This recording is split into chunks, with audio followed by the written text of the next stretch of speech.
I'm actually biracial, so I was raised by a white mother. My dad is black, but my mom actually raised me not to see race, real talk, a real true story. It wasn't until I was about 4 or 5 that I understood the difference between races.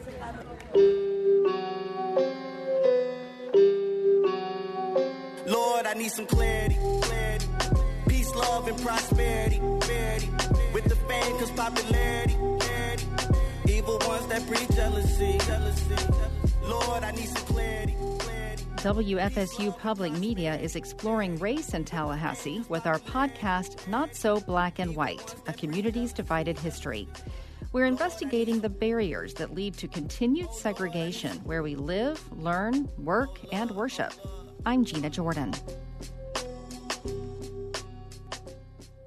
We held a town hall session last October with listeners who wanted to further discuss the issues surrounding Tallahassee's racial divide. Here's audience member Bill Lohman. What we are struggling with is something that's very ugly, something that people are uncomfortable talking about, and there may not be a polite Southern way to talk about it. And I'm talking about not just European Americans or white Americans, but African Americans also have some very, very uncomfortable conversations we have to have. And I'm glad you're getting started. Thank you. Thank you. Thank you for your comments. What happens when you're too black or brown for some spaces and not black or brown enough for others? Brian Forbing told us about that during the 2022 Soul of Southside Festival in Tallahassee. Because I went to predominantly black schools, and honestly, because we focused a lot on racial history and what it meant to be a slave and who owned you as a slave, I got a lot of flack from that because my mom was white. And so I actually was a victim of getting beat up and bullied because my mom was white. And I look back on it and say that it's just because we didn't have open-ended conversations from both ends of the spectrum. I'm stuck between the middle of a rock and a hard place, you know. And I honestly, growing up through the different education sectors in Tallahassee, I learned that I wasn't black enough, nor was I white enough, so I was almost not accepted in the English society. Forbing graduated from Rickards High School in 2003. The school on Tallahassee's South Side has had an International Baccalaureate, or IB, program since 1994. So a lot of people try to make Rickards one-dimensional, but it is multifaceted, and it's always been multifaceted. It's always been multicultural. Rickards did a wonderful job of preparing us for the future. It's looked at as the dark school, but I'd like to equate it as you find diamonds in the darkness. You find gold in the darkness. Every gem, every precious stone, every precious metal is found in the darkness. So if you guys want to keep us in the dark, it's fine. We'll illuminate the light.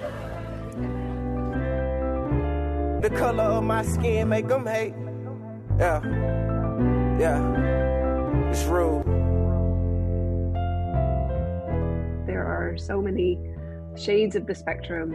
So who decides what is black? There's so many shades in between of belonging within black, belonging within white. I'm Rachel Bassan Porter. I am the co-chair of the Soul of Southside History and Culture Committee, and I am the director of research and programming at the Historic Capitol Museum. Porter was also part of Leadership Tallahassee Class 38. She has her own unique take on spaces that are too black or brown or not enough. My family is a real mix.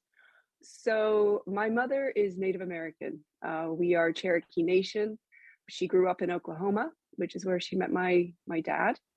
My father is American, second generation, but his family is Jewish and emigrated from Eastern Europe and parts of what are now Russia and Ukraine. So, racial identity to me has been very complicated for a number of reasons. I have white skin, which leads many people to understand my identity is as white, but I think there's a lot to unpack in that. Full disclosure here, Porter was in episode 1 of our Not So Black and White podcast. And in the original version of that, we too described her as white, and she called us out on it. But she says she gets it. It's complicated, especially when, despite her appearance, Porter says she's never considered herself to be white. I recognize I have white skin privilege, but I also have white skin disadvantage. When you are one thing, but you don't fit in the way that everybody perceives you, it puts you as an outsider. I'm very desensitized to not fitting in. You know those little boxes we were asked to check in school and we sometimes see on job applications or surveys? Porter says there is no box to check that neatly describes her or many other residents of the melting pot that is America. Oftentimes, the answer is simply other. My identity is no more important than anybody else's. It is important, though. Stereotypes are violent, and they can destroy our understanding of one another. It is complicated to step in and say, before I've even met you, this is what I know of you. That's where implicit bias comes from. We have those thoughts in our mind of, oh, they're wearing a white coat, they're a doctor, they must be trustworthy.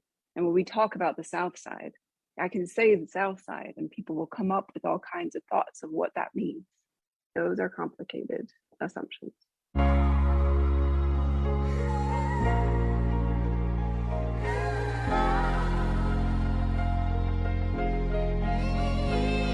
I was laughed at and forgotten. I made it to the top from the bottom. I've been put down the bottles, but this peer pressure coming from models made a promise to my. Have you felt like you are too black or brown for some spaces and not enough for others? What kind of stereotypes have you faced because of your skin color? Tweet us at WFSU News and find us on Instagram and Facebook at WFSU Public Media. This is the podcast Not So Black and White, A Community's Divided History. I'm Gina Jordan. Celebrate that we here today. Celebrate that we here.